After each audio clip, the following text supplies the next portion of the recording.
तो नमस्कार साथियों, यदि आप कक्षा 10वीं का छात्र हैं कक्षा 10वीं का छात्र हैं तो यह वीडियो आपके लिए वेरी वेरी इम्पोर्टेंट है। क्योंकि आज की इस वीडियो में हम बात करेंगे एनसीईआरटी से, जो कि 2025 बोर्ड परीक्षा में बायोलॉजी के सभी महत्वपूर्ण बहुविकल्पी प्रश्न, जो कि आपके बोर्ड परीक्षा 4 मार्च को यह प्रश्न सभी छपेगा। जी हाँ साथियों, आप प्रश्न को देखिए और सारे इम्पोर्टेंट प्रश्न जो कि एनसीईआरटी बुक के हैं। तो फिलहाल इस वीडियो में हम पूरे बहुविकल्पी प्रश्न लगभग मोस्ट इम्पॉर्टेंट लगभग 80 से 90 बहुविकल्पी प्रश्न ऐसा बताएंगे कि आपने इतना बहुविकल्पी देख लिया तो आपको बायोलॉजी का टेंशन खत्म हो गया। क्योंकि पूरे चैप्टर का एमसीक्यू है, जो कि मोस्ट इम्पॉर्टेंट सभी प्रश्न। तो चलिए हम वीडियो को शुरुआत करते हैं और वीडियो आप फिलहाल अंत तक देखिए, क्योंकि आपको प्रश्न से समझ ही आ जाएगा कि यह प्रश्न हमने कभी पढ़ा है कि नहीं। तो चलिए हम क्वेश्चंस की शुरुआत करते हैं। तो देखिए साथियों, पहला प्रश्न आपकी स्क्रीन पर आ रहा होगा। यहाँ पर देखिए पहले प्रश्न को, कि यहाँ पर प्रश्न है कि प्रकाश संश्लेषण क्रिया में ऑक्सीजन गैस कौन सी निकलती है। तो कार्बन डाइऑक्साइड से, या जल से, या वायु से, या परहरित विघटन से। तो प्रकाश संश्लेषण की क्रिया में ऑक्सीजन गैस निकलती है किससे? उस आपका सही उत्तर हो जाएगा जल से। तो फिलहाल साथियों दूसरा प्रश्न आपके स्क्रीन पर आ रहा है कि प्रकाश अभिक्रिया होती है माइटोकॉन्ड्रिया में, या राइबोसोम में, या हरित लवक के ग्रेनों में, या हरित लवक के स्ट्रोमों में। तो इसका सही उत्तर हो जाएगा फिलहाल साथियों हरित लवक के ग्रेनों में, इसका सही उत्तर हो जाएगा। तो फिलहाल वीडियो अंत तक देखिए, क्योंकि यह एनसीईआरटी के सारे प्रश्न हैं जो कि बोर्ड परीक्षा में पूछे गए सभी प्रश्न हैं। कक्षा 10वीं का छात्र हैं तो वीडियो अंत तक देखिए। मैं बार बार सजेस्ट इसलिए कर रहा हूं क्योंकि यह वीडियो पीडीएफ बनाने में बहुत मेहनत लगी है।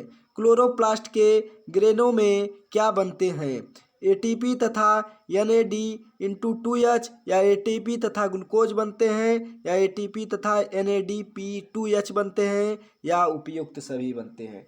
तो इसका सही उत्तर हो जाएगा फिलहाल साथियों, जो कि ऑप्शन नंबर सी, एटीपी और NADP इंटू 2H2 बनते हैं। तो फिलहाल साथियों वीडियो अंत तक बने रहिए, क्योंकि फिलहाल साथियों इतना मोस्ट इम्पॉर्टेंट है ये प्रश्न कि मैं आपको बता नहीं सकता। अगला प्रश्न फिलहाल साथियों चौथा नंबर प्रश्न क्या कह रहा है? चौथा नंबर प्रश्न आपकी स्क्रीन पर आ रहा है कि क्लोरोफिल की अवशोषित करता है। क्लोरोफिल अवशोषित करता है क्या? किसको? जल को करता है, या प्रकाश ऊर्जा को, या ऑक्सीजन को, या खनिज लवण को। तो क्लोरोफिल जो कि तुम्हारा प्रकाश ऊर्जा को अवशोषित करता है, इसका सही उत्तर हो जाएगा। फिलहाल साथियों अगले प्रश्न की तरफ चलते हैं हम। पांचवा नंबर प्रश्न क्या कह रहा है? यहाँ पर देखिए पांचवा नंबर प्रश्न आ चुका है अपने स्क्रीन पर, जो कि यहाँ पर पांचवा प्रश्न, चलिए हम पढ़ते हैं। पांचवा प्रश्न क्या कह रहा है कि हरित लवक के स्ट्रोमों में कौन सी क्रिया होती है? जो कि ऑप्शन ए प्रकाश अभिक्रिया, प्रकाशीय अभिक्रिया, या अप्रकाशीय अभिक्रिया, या ए व बी दोनों अभिक्रियाएं, या इनमें से कोई नहीं। तो इसका सही उत्तर हो जाएगा फिलहाल साथियों अप्रकाशी अभिक्रिया, इसका राइट आंसर हो जाएगा। फिलहाल साथियों अगला प्रश्न क्या कर रहा है? छठवां नंबर प्रश्न, जो कि यहाँ पर देखिए मोस्ट इम्पॉर्टेंट प्रश्न, कि पादपों में वायु प्रदूषण कम करने वाली प्रक्रिया कौन सी है?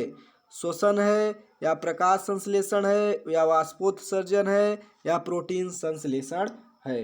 तो इसका सही उत्तर हो जाएगा प्रकाश संश्लेषण पादपों में वायु प्रदूषण कम करने वाली प्रक्रिया है। तो फिलहाल साथियों अगला प्रश्न की तरफ हम चलते हैं। यहाँ पर देखिए अगला प्रश्न है कि पायुर्वेट के विखंडन से यह कार्बन डाइऑक्साइड जल तथा ऊर्जा देता है, और यह क्रिया होती है किसमें? कोशिका द्रव्य में, या माइटोकॉन्ड्रिया में, या हरित लवक में, या केंद्रक में। तो इसका सही उत्तर हो जाएगा माइटोकॉन्ड्रिया में। फिलहाल साथियों अगले प्रश्न की तरफ हम चलते हैं।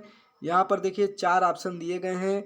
तो यहाँ पर स्वपोषी पोषण के लिए क्या आवश्यक है? फिलहाल साथियों इसका उत्तर क्या होगा आप ज़रूर बताएं कमेंट में। तो चलिए, हम नहीं जानते तो इस प्रश्न का उत्तर बताते हैं। स्वपोषी पोषण के लिए आवश्यक क्या है? स्वपोषी पोषण हेतु क्या आवश्यक है? कार्बन डाइऑक्साइड तथा जल, या क्लोरोफिल, या सूर्य का प्रकाश, या उपयुक्त सभी। तो जो कि इसका सही उत्तर हो जाएगा उपयुक्त सभी। स्वपोषी पोषण के लिए ये सभी आवश्यक हैं। तो फिलहाल साथियों, अगले प्रश्न की तरफ हम चलते हैं। अगला प्रश्न है जो कि यहाँ पर देखिए क्या कह रहा है कि निम्नलिखित में से कौन विषमपोषी नहीं है? फफूंदी, या पीता क्रीम, या ईस्ट, या मनी प्लांट। तो इसमें से कौन सा विषमपोषी नहीं है? तो इसका सही उत्तर हो जाएगा मनी प्लांट। अगला प्रश्न है, आहार नाल की सी के आकार की संरचना है किसकी? अमाशय की, कि ग्रहणी की, कि ग्रसनी की, कि क्रीम रूप परिपोषिका की। तो इसका सही उत्तर हो जाएगा प्यारे साथियों ग्रहणी। ग्रहणी। अगला प्रश्न फिलहाल साथियों देखिए, अगला प्रश्न क्या कर रहा है यहाँ पर देखिए, थोड़ा सा स्क्रॉल हो जा रहा है यहाँ पर देखिए। तो फिलहाल साथियों अगला प्रश्न हमारा क्या है, यहाँ पर थोड़ा सा स्क्रॉल हो जा रहा है, इसके लिए मैं माफ़ी चाहता हूँ। फिलहाल साथियों यहाँ पर देखिए कि मनुष्य में ग्रास नली की लंबाई कितनी होती है? 5.8 सेंटीमीटर, 1.5 सेंटीमीटर, 25 से 30 सेंटीमीटर, या 15 फीट। तो मनुष्य में ग्रास नली की लंबाई जो कि 25 से 30 सेमी होती है। अगला प्रश्न है कि मनुष्यों में लार ग्रंथियों की संख्या कितनी होती है? 2 जोड़ी, 3 जोड़ी, 4 जोड़ी, 5 जोड़ी। तो मनुष्यों में लार ग्रंथियों की संख्या जो कि तुम्हारा 3 जोड़ी होती है। Option B is right answer. फिलहाल साथियों अगला प्रश्न की तरफ हम चलते हैं। 13 नंबर इसमें प्रश्न, थोड़ा प्रश्न का नंबरिंग चेंज है, इसके लिए आप घबराइए मत, क्योंकि सब प्रश्न इंपॉर्टेंट है, क्योंकि हर एक प्रश्न एनसीईआरटी बुक का है, तो इसलिए हमने प्रश्न को लिया है। अगला प्रश्न है कि क्रीम रूप परिपोषिका का भाग है छोटी आंत, अग्नाशय, बड़ी आंत कोलन, या ग्रास नली। तो इसका सही उत्तर हो जाएगा फिलहाल साथियों बड़ी आंत कोलन। तो इसका सही उत्तर हो जाएगा option is C right answer. तो फिलहाल साथियों अगला प्रश्न क्या कह रहा है, चलिए हम अगले प्रश्न की तरफ चलते हैं। यहाँ पर देखिए क्या है प्रश्न कि मनुष्यों में, यहाँ पर देखिए मनुष्यों में दूधों के दांतों की संख्या कितनी होती है? यहाँ पर देखिए मनुष्यों में दूधों की दांतों की संख्या कितनी होती है? 20, 24, 28, 32। तो मनुष्य में दूधों की दांतों की संख्या जो कि 20 होती है। अगला प्रश्न फिलहाल साथियों कि मनुष्य के, यहाँ पर देखिए 15 नंबर प्रश्न क्या कह रहा है कि मनुष्य के, थोड़ा सा स्क्रॉल हो जा रहा है इसके लिए क्षमा चाहता हूँ। यहाँ पर देखिए कि मनुष्य के प्रत्येक जबड़े में चवर्णक दंतों की संख्या मतलब होती है कितना होती है? तो चवर्णक दंतों की संख्या 2 होती है, या 4 होती है, या 6 होती है, या 8 होती है। तो इसका सही उत्तर हो जाएगा साथियों 6 होती है। मनुष्य में चवर्णक दंतों की संख्या क्या होती है, कितनी होती है? 6 होती है। तो फिलहाल साथियों अगले प्रश्न की तरफ हम चलते हैं। अगला प्रश्न क्या कह रहा है, यहाँ पर देखिए थोड़ा सा स्क्रॉल हो जा रहा है।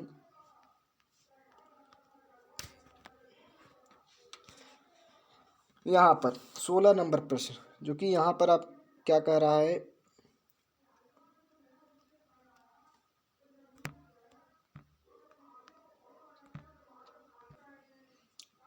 अगला प्रश्न है फिलहाल साथियों आपके स्क्रीन पर लिख कर आ रहा है कि ग्रास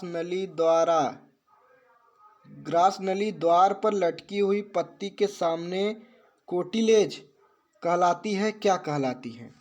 तो कोटिलेज तुम्हारा क्या कहलाती है? प्रश्न नंबर 16 है।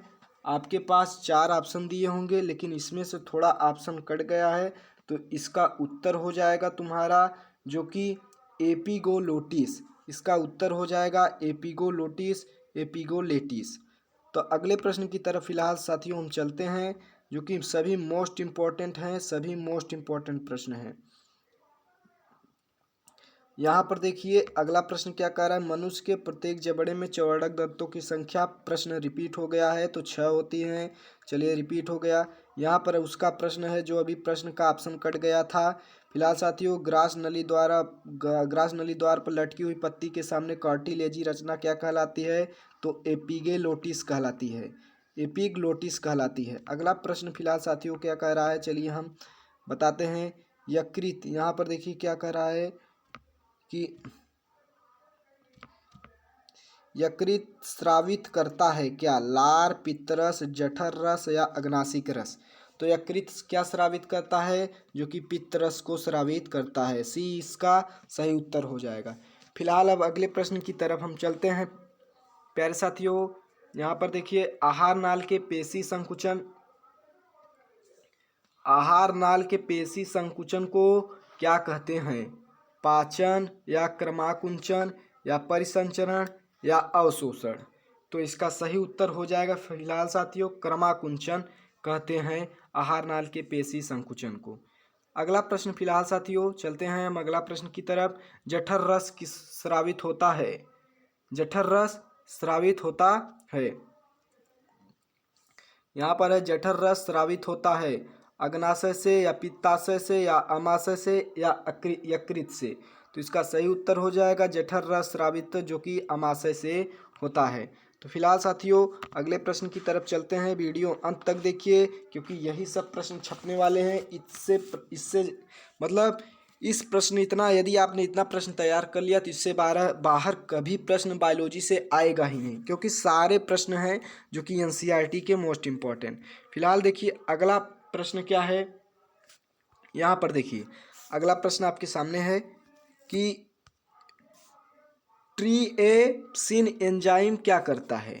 ट्रिएप्सिन एंजाइम क्या करता है, मतलब क्रिया करता है, एंजाइम क्रिया करता है प्रोटीन पर या स्टार्च पर या वसा पर या लवणों पर। थोड़ा मुझे कंफ्यूज हो गया, दिख नहीं रहा था। तो ट्रिएप्सिन एंजाइम क्या करता है, मतलब क्रिया करता है, मतलब ट्रिप्सिन एंजाइम क्रिया करता है प्रोटीन पर या वसा पर या स्टार्च पर या लवणों पर। तो थोड़ा इसका उत्तर आप कमेंट में ज़रूर बताइएगा। यदि नहीं पता है तो इसका उत्तर हम बता देते हैं। फिलहाल साथियों प्रोटीन पर इसका सही उत्तर हो जाएगा। अगला प्रश्न है निम्नलिखित में से विटामिन का कौन सा जोड़ा जल में घुलनशील होता है, विटामिन ए बी सी या विटामिन बी सी या विटामिन सी के, और या तो यहाँ पर ऑप्शन दिया गया है क्या फिलहाल साथियों, विटामिन डी या बी। तो आपके पास 4 ऑप्शन दिए हैं, तो इस प्रश्न का सही उत्तर हो जाएगा साथियों vitamin B C. Vitamin B C, vitamin B C निम्नलिखित में से विटामिन का कौन सा जोड़ा जल में घुलनशील है, विटामिन बी और सी, जो कि ये घुल सकता है।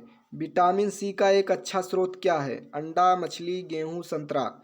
तो इसका सही उत्तर हो जाएगा संतरा विटामिन सी का एक अच्छा स्रोत है। फिलहाल साथियों अगले प्रश्न की तरफ चलते हैं। यहाँ पर देखिए अगला प्रश्न क्या कह रहा है हमारा कि बेरी रोग किस विटामिन की कमी से होता है, विटामिन बी1 या विटामिन बी2 या विटामिन बी3 या विटामिन 5। तो बेरी नामक जो कि विटामिन बी1 की कमी से होता है, इसका सही उत्तर हो जाएगा। अगला प्रश्न है फिलहाल साथियों देखिए अगला प्रश्न क्या कह रहा है कि निम्नलिखित में से मनुष्य की लार में पाया जाता है, क्या पाया जाता है, टाइलिन या लाइजोसोम या पेप्सिन, टाइलिन व लाइजोसोम दोनों। तो इसका सही उत्तर हो जाएगा फिलहाल साथियों टाइलिन और लाइजोसोम दोनों पाए जाते हैं। इसका सही उत्तर हो जाएगा लार में कौन सा एंजाइम पाया जाता है, तो टाइलिन एवं लाइजोसोम दोनों पाए जाते हैं। तो अगला प्रश्न फिलहाल साथियों क्या कह रहा है कि हीमोग्लोबिन महत्वपूर्ण भूमिका निभाता है उत्सर्जन में, श्वसन में, पाचन में या वृद्धि में। तो हीमोग्लोबिन जो कि महत्वपूर्ण भूमिका श्वसन में निभाता है। अगला प्रश्न फिलहाल साथियों वीडियो अंत तक देखिए क्योंकि प्रश्न बनाने में बहुत मेहनत लगा है। फिलहाल साथियों ऊर्जा की मुद्रा है, निम्न में से कौन सा ऊर्जा का सिक्का या मुद्रा के रूप में जाना जाता है। तो यह में पूछेगा डीएनए या आरएनए या एटीपी या क्लोरोफिल। तो इसका सही उत्तर हो जाएगा फिलहाल साथियों एटीपी। अब प्रश्न अगला प्रश्न क्या है फिलहाल साथियों यहाँ पर देखिए मोस्ट इम्पॉर्टेंट सभी प्रश्न हैं कि ग्लाइकोलाइसिस की प्रक्रिया संपन्न किसमें होती है, कोशिका द्रव्य में या राइबोसोम में या माइटोकॉन्ड्रिया में अंतःप्रद्रवी जालिका में। तो इसका सही उत्तर हो जाएगा फिलहाल साथियों, यहाँ पर देखिए कोशिका द्रव्य में। इस प्रश्न का उत्तर हो जाएगा साथियों कोशिका द्रव्य में। तो फिलहाल साथियों अगले प्रश्न की तरफ चलते हैं हम। अगला प्रश्न क्या कहता है हमारा, यहाँ पर देखिए अगला प्रश्न है, एक प्रश्न छूटा जा रहा था, यहाँ पर है कि ग्लाइकोजेनिस क्रिया में बनता है क्या, ग्लूकोज या विटामिन या ग्लाइकोजन या प्रोटीन्स। तो इसका सही उत्तर हो जाएगा ग्लूकोज बनता है, ग्लूकोज। अगला है कि ग्लाइकोलाइसिस के अंत में कितने एटीपी अणुओं का लाभ होता है, 2, 0, 4, 8। तो इसका सही उत्तर हो जाएगा फिलहाल साथियों 2। तो वीडियो अंत तक बने रहिए क्योंकि यह प्रश्न इतना इम्पोर्टेंट है कि हम बता नहीं सकते कि यह प्रश्न कितना इम्पोर्टेंट है, क्योंकि इस प्रश्न से कहीं से भी मतलब बायोलॉजी का प्रश्न नहीं पूछा जाएगा। एमसीक्यू की बात कर रहे हैं। देखिए मानव में हृदय में कक्षमों वेशमों की संख्या कितनी होती है, या में पूछेगा मनुष्य के हृदय में कोष्ठों की संख्या कितनी होती है, 1, 2, 3, 4। तो इसका सही उत्तर हो जाएगा 4। अगला है कि पल्मोनरी जिसे फुफ्फुस से सिरा खुलती है वह या रुधिर लाती है, तो कौन से, दाहिने आलिंद से या बाएं आलिंद से या बाएं निलय से या दाहिने निलय में। तो इसका सही उत्तर हो जाएगा फिलहाल साथियों बाएं आलिंद में, यानी कि पल्मोनरी सिरा खुलती है या रुधिर लाती है दाएं आलिंद में, मतलब दाहिने आलिंद में। फिलहाल साथियों अगला प्रश्न है कि फेफड़ों से शुद्ध रक्त आता है। यहाँ पर देखिए अगला प्रश्न है कि फेफड़ों से शुद्ध रक्त आता है बाएं आलिंद में, दाएं आलिंद में, बाएं निलय में या दाएं निलय में। तो फेफड़ों से शुद्ध रक्त जो कि बाएं आलिंद में आता है, किसमें, बाएं आलिंद में। इसका सही उत्तर हो जाएगा। अगला प्रश्न फिलहाल साथियों रुधिर को, यहाँ पर देखिए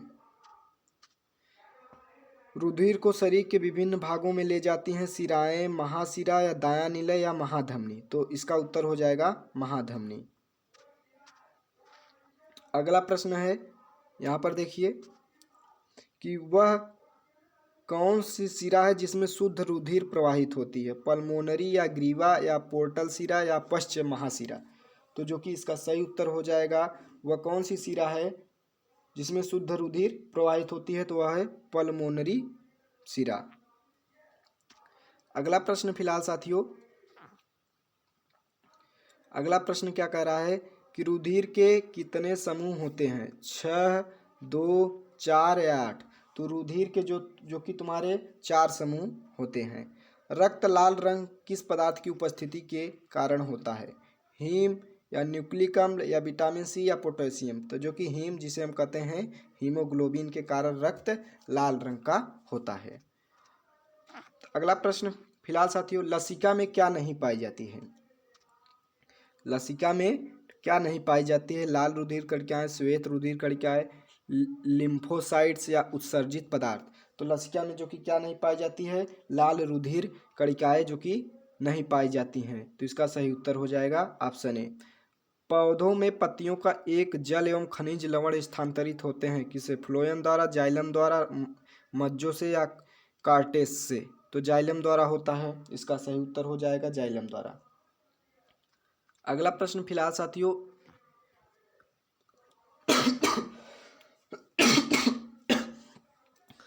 साथियों इतना इम्पोर्टेंट प्रश्न है कि बताते बताते मुझे खांसी आने लगी।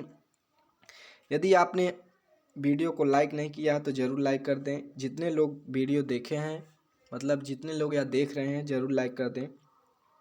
कि पादपों में जाइलम उत्तरदायी होता है जलन का वहन, भोजन का वहन, अमीनो अम्ल का वहन या ऑक्सीजन का वहन। तो इसका सही उत्तर हो जाएगा जल का वहन।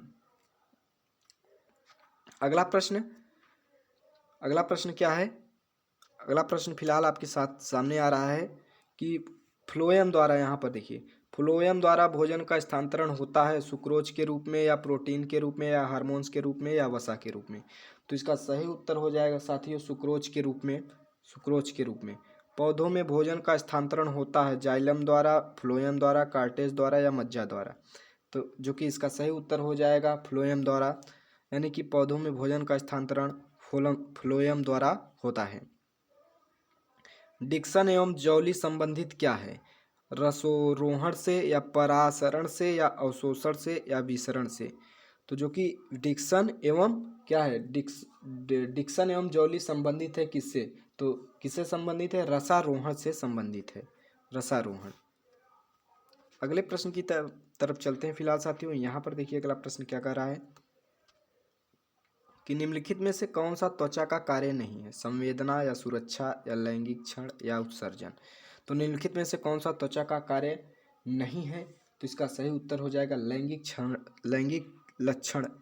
लैंगिक लक्षण जो कि त्वचा का कार्य नहीं है। अगला प्रश्न है साथियों प्रश्न नंबर 44 संख्या क्या कह रहा है कि मनुष्य में दुग्धी ग्रंथि रूपांतरित रचना है या कौन सी त्वचीय ग्रंथि स्तन ग्रंथि के रूप में परिवर्तित होती है? तो श्वेत ग्रंथि की या तेल ग्रंथि की या लार ग्रंथि की या जठर ग्रंथि की। तो इसका सही उत्तर हो जाएगा तेल ग्रंथि की, तेल ग्रंथि। Option B is right answer. Ammonia का यूरिया में परिवर्तन करना क्या कहलाता है? मोस्ट इंपॉर्टेंट प्रश्न। अमोनिया का यूरिया में परिवर्तन करता है मतलब अमोनिया का यूरिया में परिवर्तन करता है किससे? अग्नाशय से या यकृत से, अमोनिया आमाशय से या वृक्क से। तो इसका सही उत्तर हो जाएगा यकृत, यकृत से, यकृत से। अगला प्रश्न फिलहाल साथियों, मनुष्य में वृक्क एक तंत्र का भाग है जो संबंधित किससे है? तो यहाँ पर देखिए 46 नंबर प्रश्न आपके सामने है। अगला प्रश्न, मनुष्य में वृक्क एक तंत्र का भाग है जो संबंधित है किससे? पोषण से या शोषण से या उत्सर्जन से या परिवहन से। तो इसका सही उत्तर हो जाएगा उत्सर्जन से। अगला प्रश्न क्या कह रहा है फिलहाल साथियों 47 नंबर प्रश्न क्या कह रहा है हमारा कि बोयम संपुट भाग है पित्त वाहिनी का या प्रोस्टेट ग्रंथि का या अग्नाशय वाहिनी का या वृक्क नालिका का। तो बोयम संपुट भाग किसका है? तो जो कि यह है तुम्हारा वृक्क नलिका का, वृक्क नलिका का इसका सही उत्तर हो जाएगा।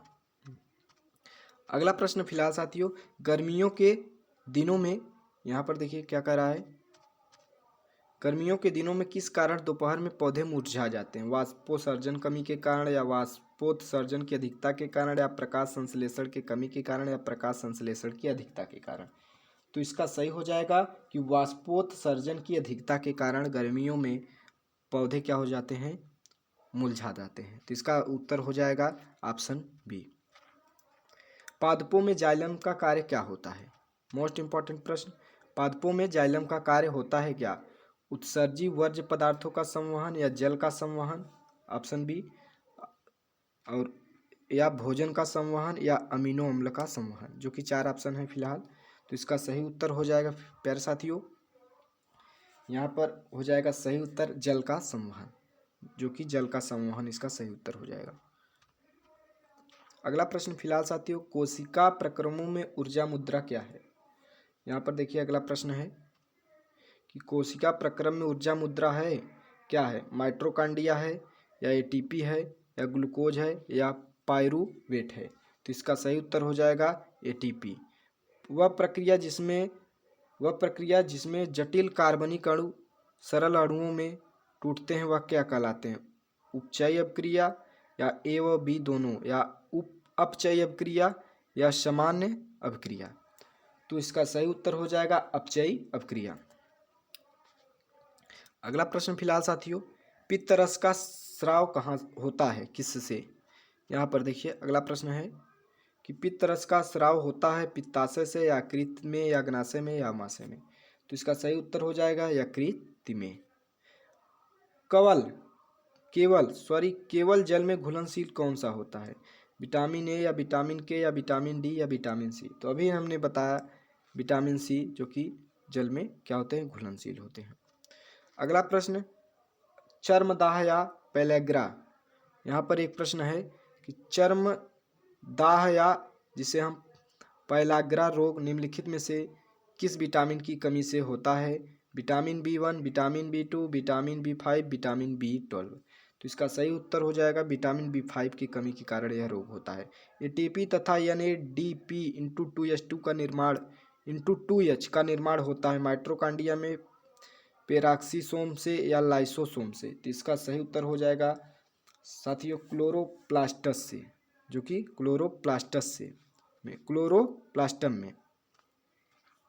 अगला प्रश्न है फिलहाल साथियों, यहाँ पर देखिए, केवल न्यूक्लिक अम्ल तथा प्रोटीन्स के बने होते हैं कौन? जीवाणु या क्लोरोप्लास्ट या विषाणु या प्रायांश? प्रायांश। तो इसका सही उत्तर हो जाएगा विषाणु।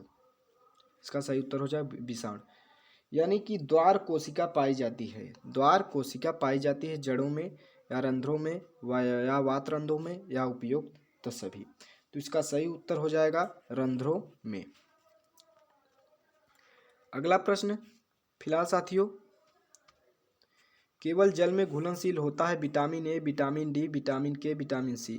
तो अभी हमने बताया केवल जल में जो कि तुम्हारा कौन सा घुलनशील होता है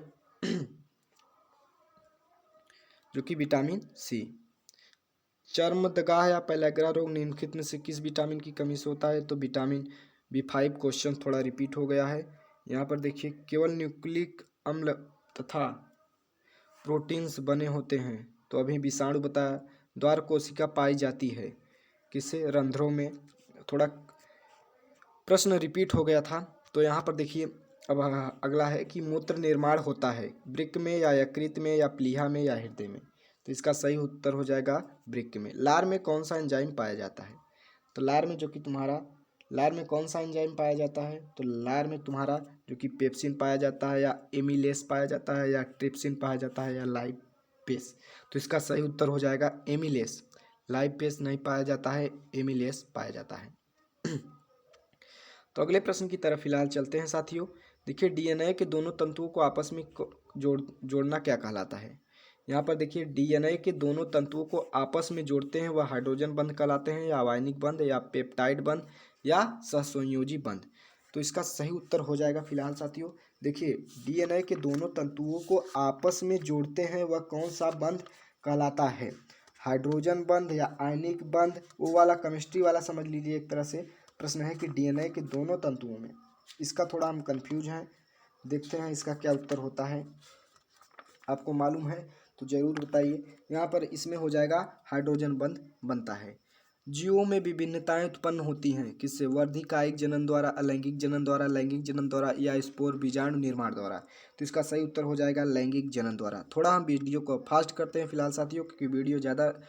मुकुलन द्वारा अलिंगी जनन निम्नलिखित में से है। यहाँ पर देखिए, अगला प्रश्न है मुकुलन द्वार अलिंगी जनन निम्नलिखित में से किस जंतु में होता है? मेढक, अमीबा, केचुआ, हाइड्रा? तो इसका सही उत्तर हो जाएगा हाइड्रा। अब अगला प्रश्न फिलहाल साथियों क्या कह रहा है? यहाँ पर देखिए, अगला प्रश्न, अलैंगिक जनन मुकुलन द्वारा होता है। यहाँ पर थोड़ा सा देखिए,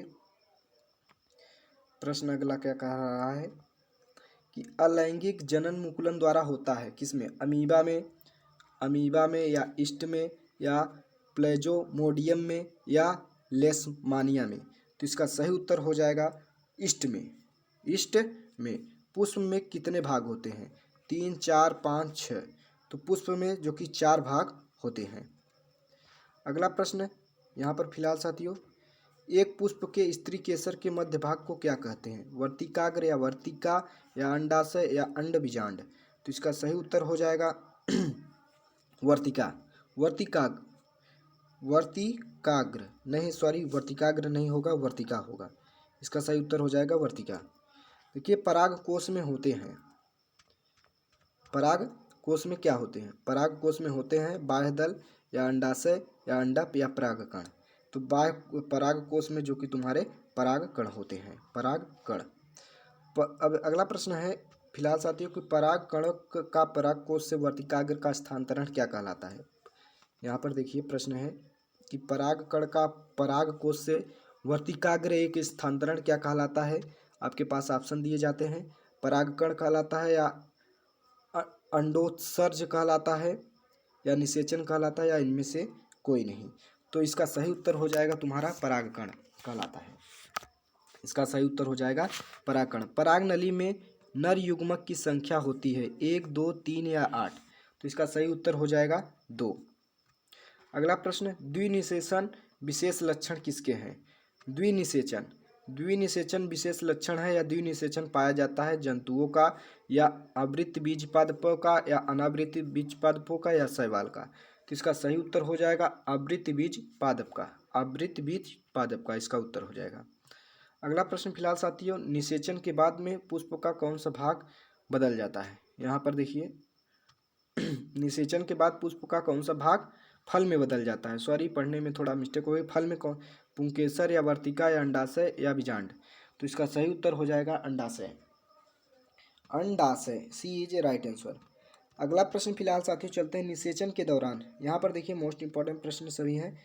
निषेचन के दौरान परागकण से निकलने वाली पराग नलिका समानतः किसके द्वारा बीजांड में प्रवेश करती हैं। अध्यावरण द्वारा या बीजांडकाय द्वारा या निभागी द्वारा या अंड द्वारा। तो इसका सही उत्तर हो जाएगा अंड द्वारा। अगला प्रश्न है, निम्न में से कौन सा मानव में मादा जनन तंत्र का भाग नहीं है। अंडाशय, गर्भाशय, शुक्रवाहिका, डिंबवाहिनी। तो इसका सही उत्तर हो जाएगा फिलहाल साथियों शुक्रवाहिका, शुक्रवाहिका। मानव में भ्रूण को पोषण मिलता है अंडाशय से या प्लेन्स्टो से या वृक्क से या फैलापियन ट्यूब से। तो मानव में भ्रूण का पोषण किससे मिलता है, तो वैक्सम, जो कि यहाँ पर प्लेसेंटो से मिलता है। परिवार नियोजन का स्थायी विधि क्या है। यहाँ पर देखिए अगला प्रश्न, परिवार नियोजन का स्थायी विधि क्या है। गर्भ निरोधक गोलियाँ या निरोधक का प्रयोग या वैक्सोटॉमी या गर्भ समापन, जिसे हम गर्भपात कहते हैं। तो इसका सही उत्तर हो जाएगा वैक्सोटॉमी, वैक्सोटॉमी परिवार नियोजन का स्थायी विधि है। मुकुलन पाया जाता है। अगला प्रश्न है फिलहाल साथियों, मुकुलन पाया जाता है, मुकुलन पाया जाता है प्लेनेरिया में या हाइड्रा में या लेशोमोनिया में या इनमें से सभी में। तो मुकुलन किस में पाया जाता है, तो मुकुलन जो कि हाइड्रा में तुम्हारा पाया जाता है। पौधों में कायिक प्रवर्धन के लिए कौन सा भाग अधिक अनुकूल है। तना, पत्ती, जड़, प्रकलिका। तो पौधों में कायिक प्रवर्धन के लिए कौन सा भाग अधिक अनुकूल मतलब क्या है, अनुकूल है। तो इसका सही उत्तर हो जाएगा साथियों तना इसका उत्तर हो जाएगा। अगला प्रश्न है, डीएनए पाया जाता है, डीएनए पाया जाता है किसमें, कोशिका द्रव्य में या केंद्रक द्रव्य में या केंद्रिका में या केंद्रक में। तो इसका सही उत्तर हो जाएगा डीएनए किसमें पाया जाता है, तो केंद्रक में पाया जाता है, केंद्रक में। पुष्प के नर भाग को क्या कहते हैं, पुमंग, जायांग, बीजांड या अंडाशय। तो पुष्प के नर भाग को हम पुमंग कहते हैं। फिलहाल साथियों अगले प्रश्न की तरफ हम चलते हैं। वीडियो पसंद आया हो तो प्यारा सा लाइक करें, क्योंकि यह पूरे प्रश्न हैं, जो कि इतना प्रश्न देख लेते हैं तो बायोलॉजी के कहीं भी कोई प्रश्न पढ़ने की ज़रूरत नहीं है।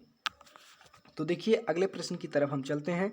अगला प्रश्न है हमारा क्या, यहाँ पर देखिए मोस्ट इंपॉर्टेंट प्रश्न आनुवंशिकता चैप्टर से आ चुके हैं कि आनुवंशिक, यहाँ पर थोड़ा सा हम स्क्रॉल करते हैं क्योंकि आपको दिख नहीं रहा होगा, अब दिख रहा होगा कि आनुवंशिकता के प्रयोग के लिए मेंडल ने निम्नलिखित में से कौन से पौधे का उपयोग किया था। मेंडल ने अपना प्रयोग निम्न में से किस पौधों पर किया था, या में ये प्रश्न, पपीता, आलू, मटर, अंगूर। तो इसका सही उत्तर हो जाएगा मेंडल ने, जो कि मटर के पेड़ पर किया था।